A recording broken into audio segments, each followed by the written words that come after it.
High Court of Manipur, High Court Bar Association of Manipur, in joint support with RIMS Hospital, today donated blood at RIMS Hospital for the second time, after they organized a mega blood donation camp at Jennings Hospital.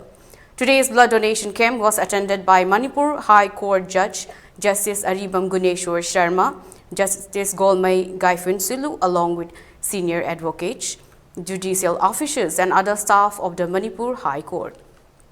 In today's blood donation camp, 30 volunteers donated blood, while noting that due to the ongoing violence in the state, there has been acute shortage of blood required for transfusion to injured victims. However, the demand for blood has increased in the past few months due to the increased number of dengue cases in the state.